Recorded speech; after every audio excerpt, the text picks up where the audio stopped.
Hello, welcome back to part 2 of our Europe Now programme from Malta. If you missed part 1, you can go and find it on the France 24 website. Well, right now we've brought you to an entry point into several of the harbours and ports here in Malta, places where over the years a great number of undocumented migrants have disembarked onto the island. I'm sure many of you know that Malta is one of the major entry points into the European Union for asylum seekers, and we're going to go and meet one of them now. His name is Felix, he's from Cameroon originally. We're also going to meet a woman who's joining efforts to inform and reach out to migrants via a charity radio station.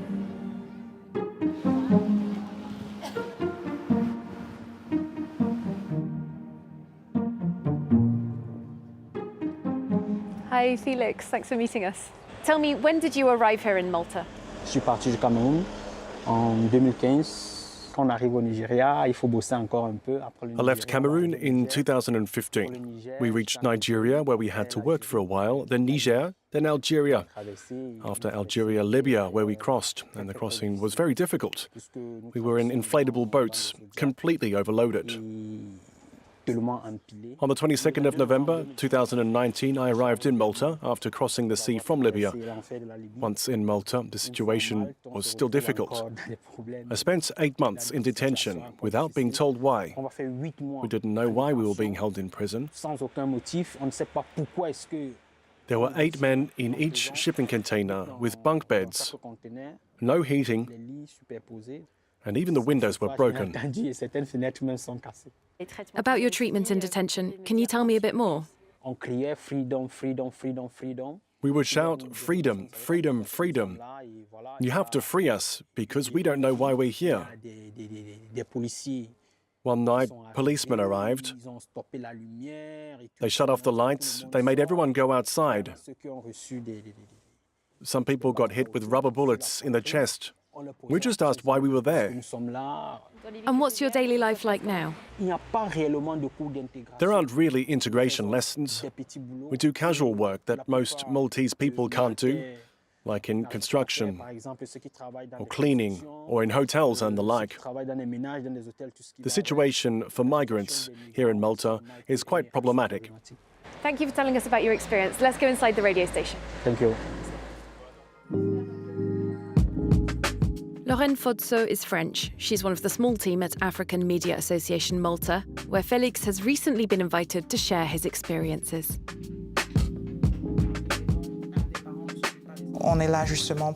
We're here to tell your stories, because you're better placed to talk about your experiences than official spokespeople. It's a radio station that has a lot of African listeners, but also a lot of Malta's intellectuals. You'd be quite surprised to know who listens to us. It's also a charity that does a lot of projects that get European Union funding.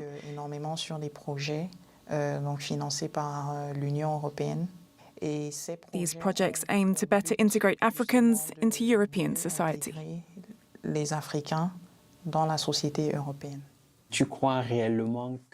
Do you believe that this radio station can genuinely have a positive impact? That it can really help to improve conditions for Africans in Malta? Yes, I strongly believe that, because I can see the differences between what I saw 5 years ago when I arrived in Malta, when other media talk nonsense about particular communities, especially the African community, and African media reacts. It gets people talking. So yes, with time, we are changing people's mindsets. And I'm optimistic that in the end we will succeed.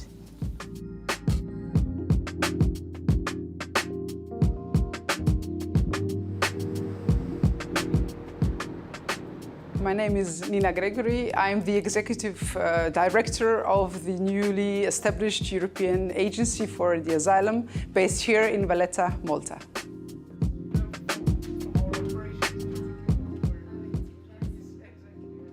We are here to support the member states when it comes to the issues of asylum and also of the reception.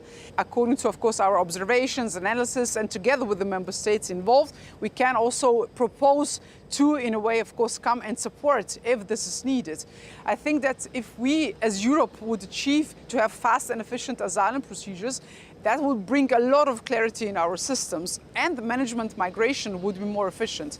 Out of the 600,000 or so people who came and claimed asylum in the EU in 2021, what are the main countries that they're coming from? It's Syria, they're coming from Iraq, Pakistan, also Northern African countries, and of course also the African Horn. So this hasn't changed much. Of course, people that are living in difficult circumstances in their countries of origin, they are coming to Europe and they will keep coming. Here in Malta, for example, there have been a lot of reports from migrants that they've been facing very bad treatment in some of the detention facilities. What's the agency's involvement in that aspect? Of course, there are European standards that European member states should adhere to, and we are helping them to achieve that. Here in Malta, we are basically trying to, in a way, improve the capacity building of the reception situation with Maltese authorities together, of course. So one focus in Malta is the asylum procedure, but the other part is also to improve the reception conditions in the reception camps. Of course, this agency, like all EU agencies, is a non-political body. But of course, asylum is such a hugely political issue.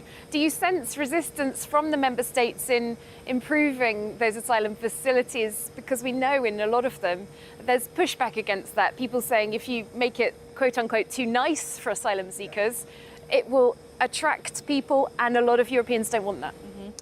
I think that was a bit of a, if I may use the word, old political narrative. I think it was. I think that the conditions are really heavily improving. I'm really proud to say that we really invested a lot together, of course, with the European Commission in this situation in Greece in particular. You remember Moria situation and the camps there, people really living in horrible conditions. But now this has really much improved, and I'm happy that we are able to contribute to that through, of course, our support to the individual specific cases.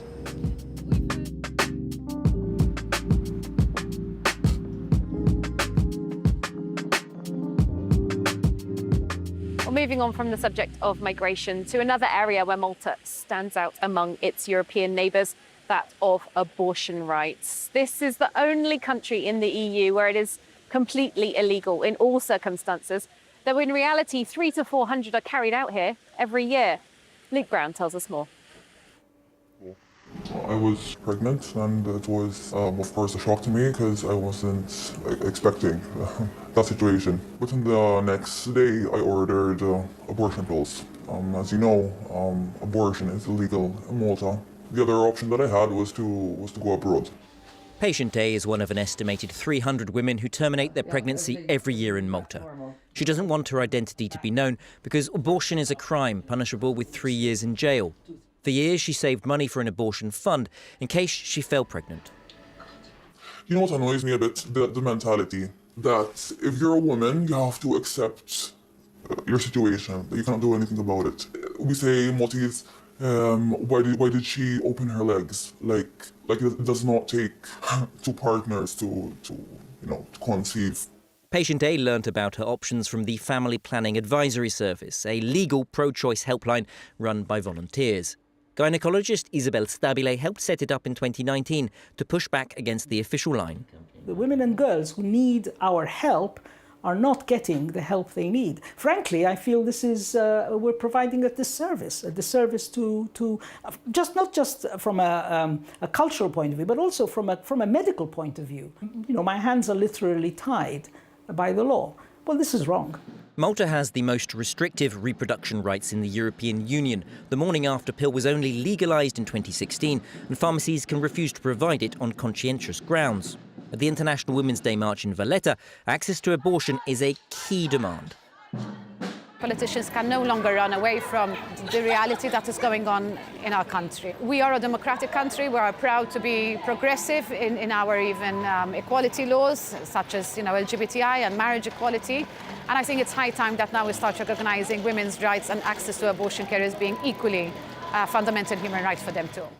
Both the main political parties are officially anti-abortion, but a new generation of politicians could bust that taboo. 29-year-old Emma Portelli Bonici is running in her first election.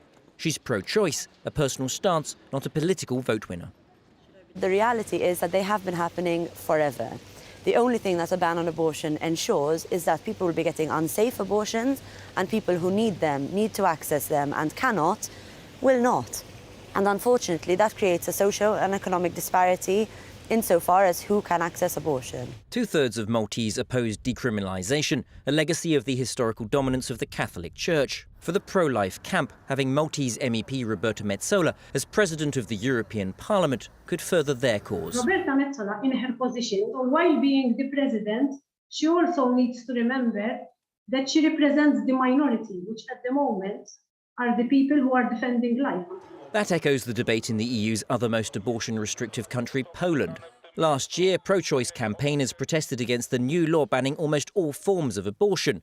Many now fear backsliding from the EU. We are also afraid because this would be a great help for us if Malta introduced progressive pro-abortion law. Malta's national curriculum still promotes abstinence as the principal form of contraception. This year, the NGO Doctors for Choice is publishing this pamphlet with more realistic alternatives, like condoms. To introduce you to one of Malta's highest profile figures of the moment, we have to take you away from the islands to the European Parliament in Strasbourg. Nationalist Party MEP Roberta Medsola was recently elected as the Parliament's youngest ever president and only the third woman ever to hold the position. We've never really seen Malta as small. I think it's a matter of strength and size of arguments rather than geography. I belong to the Erasmus generation that didn't distinguish between new, old, north, south. It's just that we looked at the European Union as a grouping of millions of citizens to which we could form part of, because that was a protection of a better standard of life, living, having better values, protection from the rule of law, media freedom, etc. So when you look at now the position I hold, I would say this is a big deal. Also the fact that for the first time in 20 years, the European Parliament has elected a woman. And I said in my inaugural speech that I will do everything in my power to make sure that we won't have another 20 years before the European Parliament has a woman as its president. Looking at your inaugural speech as the European Parliament president, you talked about how the Parliament impacts on EU citizens. Do you think that there could come a time in the next few years, for example, where Malta could be ready to at least start having a conversation about abortion rights? We saw, for example, during the COVID lockdowns, that there were a lot of women who found themselves in very difficult situations. The debate has started. There is a lot of discussion. I would not in any way preempt the outcome of that debate, and I would also say very clearly that this is a national competence and that it is up to national parliament to decide on that or not. Another major issue for Malta, still tremors running through Maltese society after the murder of Daphne Caruana Galizia, the journalist, in 2017. Do you see that Malta is moving in the right direction?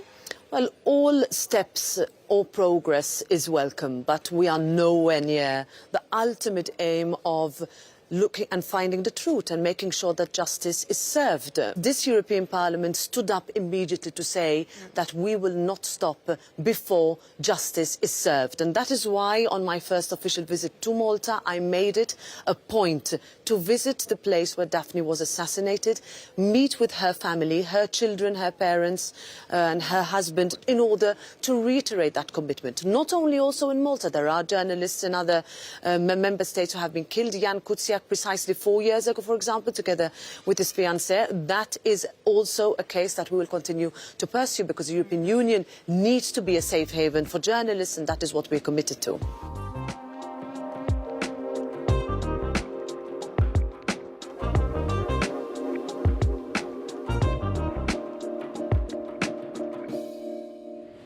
Before we leave you, a word about Malta and the COVID-19 pandemic. This country had one of the fastest and most comprehensive vaccination campaigns in the whole EU. But here, as in other places, fake news about the jabs continues to circulate, as Sophie Samai explains.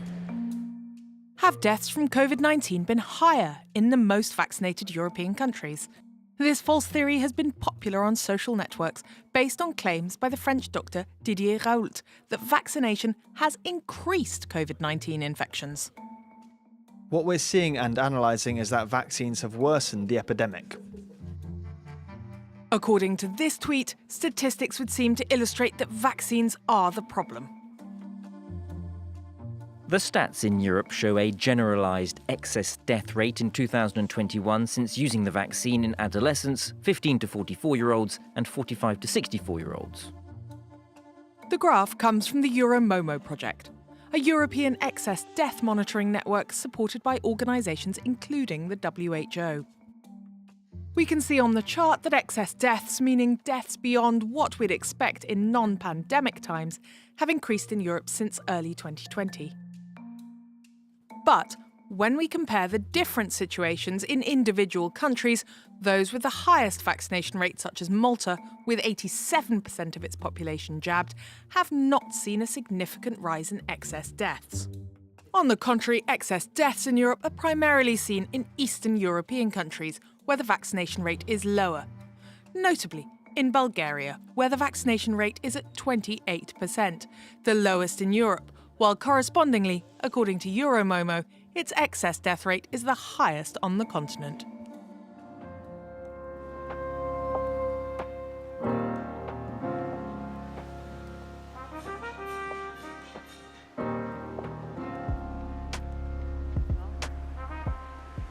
Well, that's it for this edition of Europe Now. Thank you so much for watching. We will leave it there and hope to see you soon on France 24.